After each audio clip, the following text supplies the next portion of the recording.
She sent me a note. How many of you were blessed by her last Sunday when she talks about the tithes and offering? Amen. She sent it to me, a list of 10 steps. And I said to her, I said, Sonia, if you give the 10 steps today, I'll bet they'll feel to go sit down and you preach. She can't. Give 2. Speak about it. How many steps did you give? 2. If you gave 3, she was not going to do it again. Because I said 2. And I was talking to my wife as in the car. I said, I gave Sonia to do 2. If she does 3, she's going to be sitting down because I got to trust it. That's what I was going to get there. Why is that? This time that you are potential at 12, you're going to be proved not only by me but by God. God's going to prove you because He cannot be anybody. Do you understand? Imagine if Jesus had chosen just anybody 12 to walk with Him. You're an example. People are going to be looking at you. And you know the way that they're going to look at you? With that magnifier.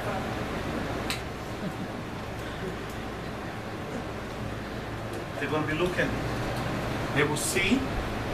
Listen to this. If you call somebody from the church and you tell somebody from the church, Susie went to the church. Can you tell me what color her shoes is? Oh no. Tina went to the church last Sunday. Can you tell me what color her shoes is? Yes, what? They're going to be able to recognize in you things that they don't do in church. That's why we have to be careful. The way that we walk, the way that we talk, and the way that we live. Can't do it. I am going to sit down with every one of you. I have done with several of you. But if you have not yet, because I didn't get the chance, but it is going to happen within 3 weeks.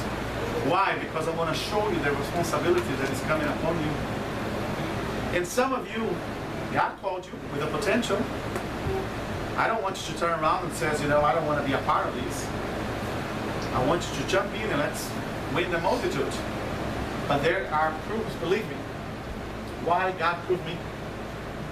In different levels than yours. Like God proved me? I have to be before God, because if I'm not before God the way that I have to be, how can I be before you? So I'm proved in different areas. She knows. There's some areas in my life that I'm proved. I'm stayed there and I said, Father, keep my heart in your presence. Show me your way. Show my steps so I can show them. So you're going to be proved. We came back 29, 28 from Brazil. Apostle Rene canceled the meeting that was going to happen in New York on the 1st. But he does this with me now and then to prove me. I told my wife. I told her. They got in contact. He sent the messages over there to the M12. And then he pulls us in private from the group to talk. And he said he put up the thing out of the group. And then he said to me, I see you in 2 days.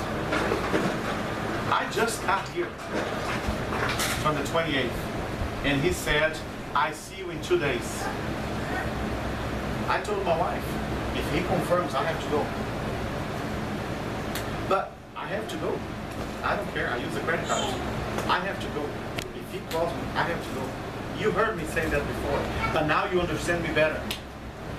The way that you didn't before completely. And then he calls at night.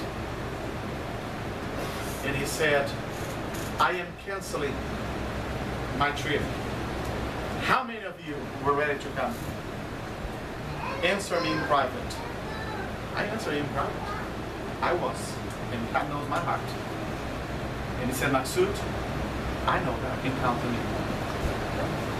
What I'm telling you is we're going to be proved in different areas of our life.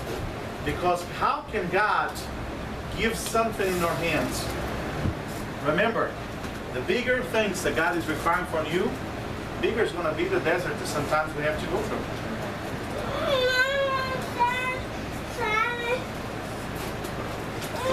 to learn with God different things and to do these things. But don't worry, God proves, but God approves. He proves you, but He approves you.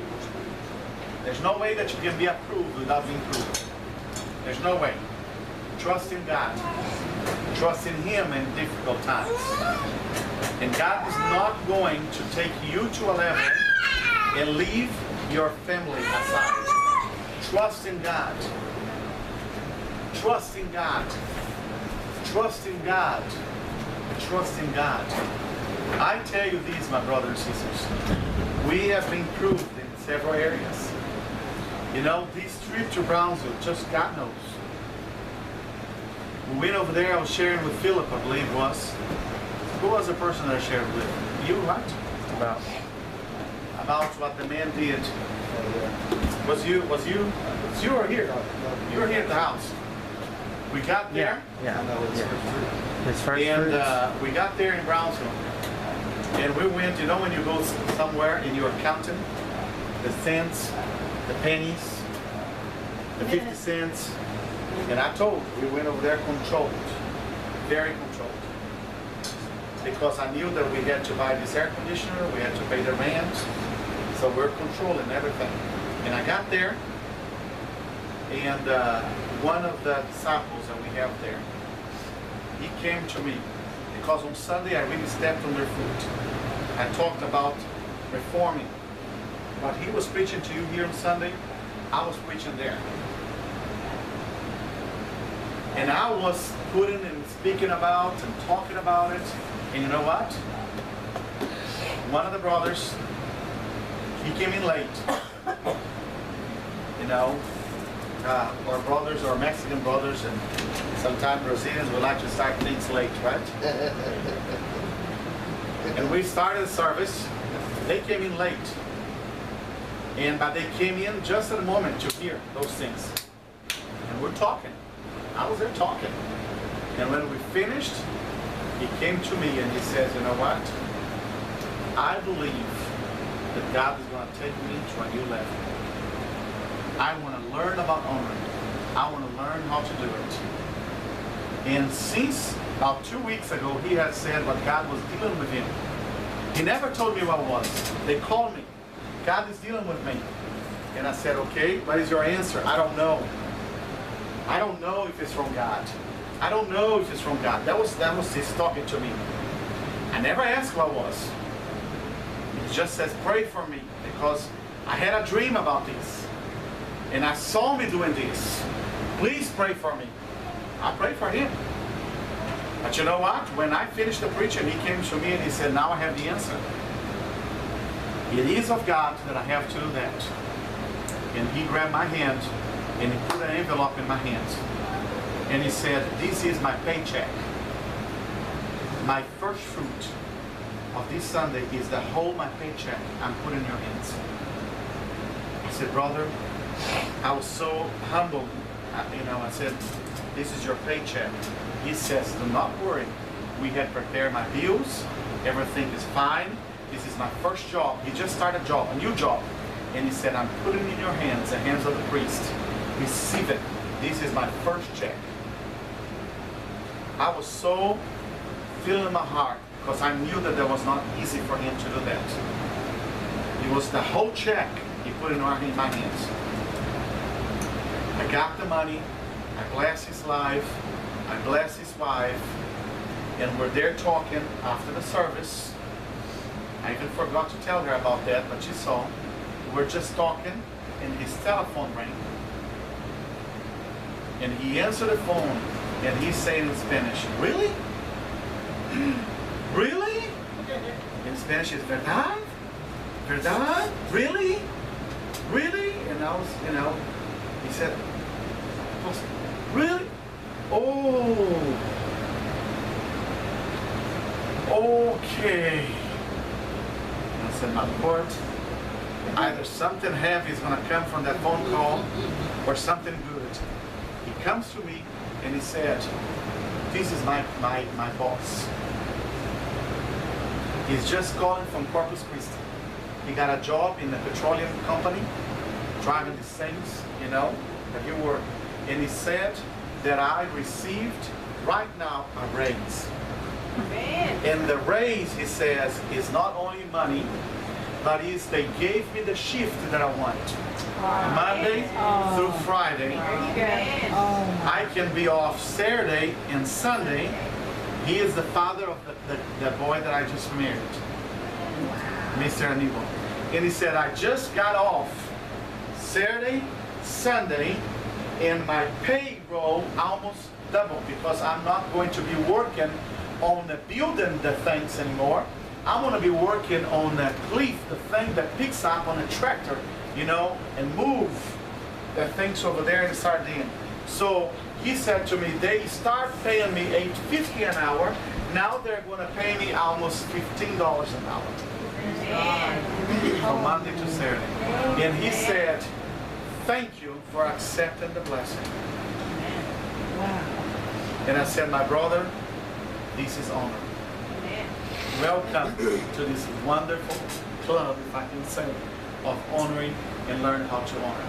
So I told him, and I told you, and I tell you, there are areas in our lives that we're going to experiment it in those areas as more as I become a person that honors. Do you want to grow in the Lord? Don't be like the people from Nazareth. Be like Simon, full of the Spirit that can recognize, that can know that, and that can come in the things of God. How can you do that? You have to trust God and say, Father, if I don't have that, teach me. Speak to me. Show me the verses. You can open your Bible. You can study your Bible. You can go after. You can read. But don't stay in one text. Remember, text without the context is just a pretext. You know, you just be given something. Trust, study. We have to be people that honor. I don't want to be no way like the people from Nazareth. I can tell you this, I honor. You know, I love to stay with people that are honored. Brother and sister, you were not there with us. Apostle Aaron drives a car that for Brazil, that's a very good car. For Brazil. Brazil saw the older kind of cars, 1.0, 1.5. We sit down over there with him. He says, our people had learned. I said, what are you talking about? He said for 2 years, almost 2 years, his wealth put money aside without him knowing, and I bought a Apostle Sterling. And they bought him a car. He used to drive a smaller car.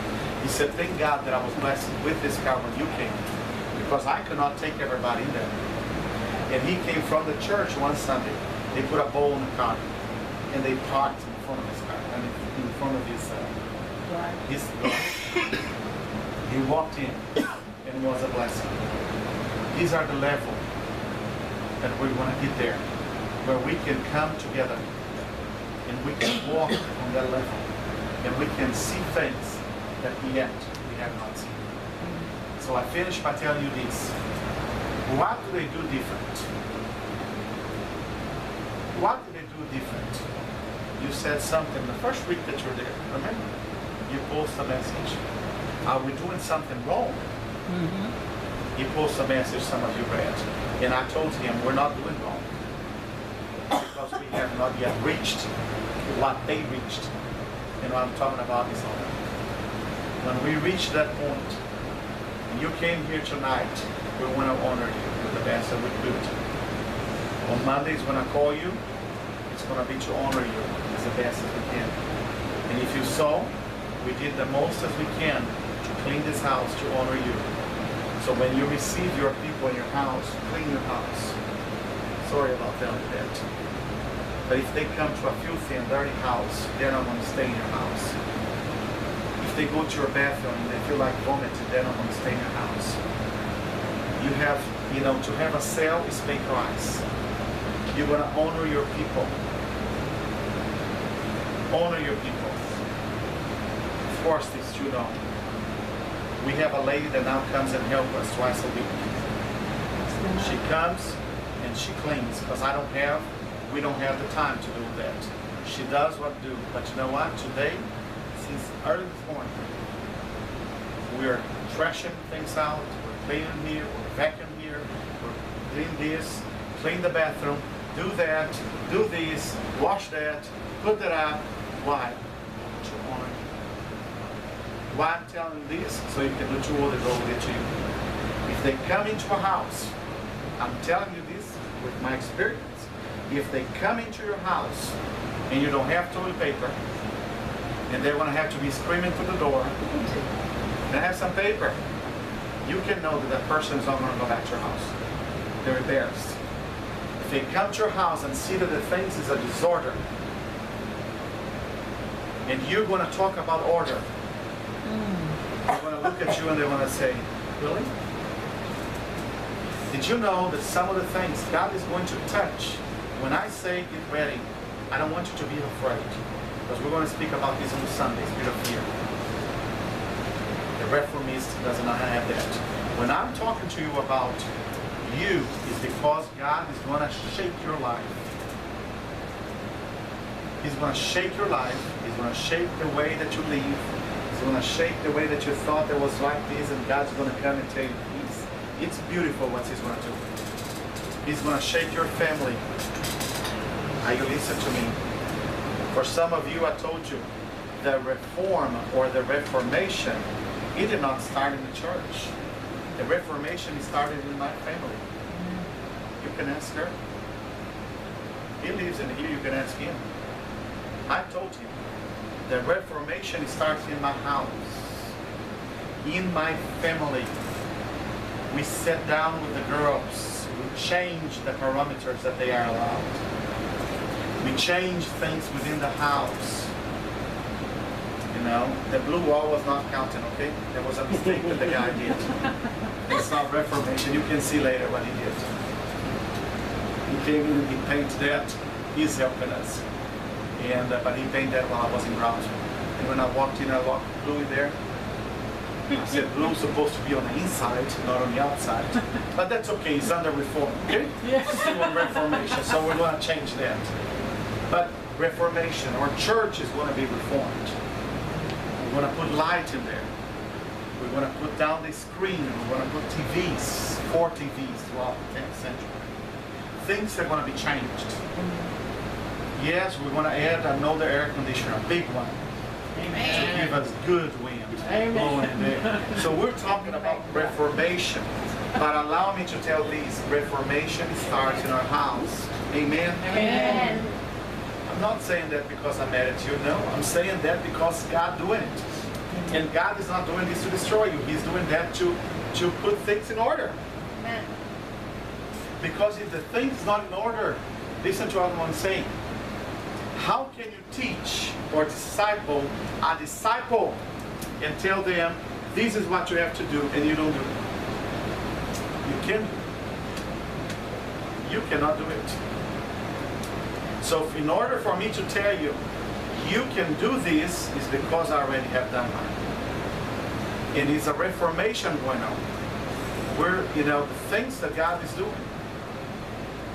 You know, it seems like very silly what I'm going to tell you. But she knows because we're married for 17 years.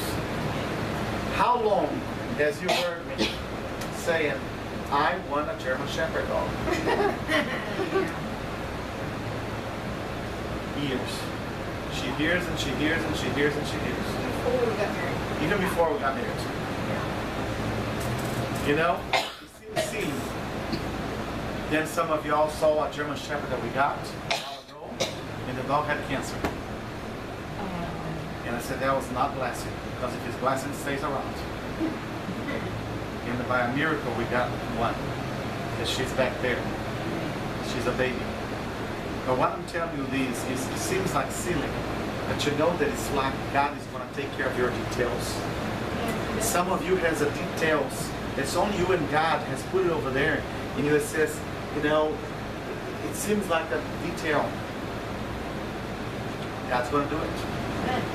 That's why He's going to shake. So don't be scared, and don't be mad at God, and don't be mad at me. Because God is going to shake your family. Amen. Amanda said something over there last night. Y'all were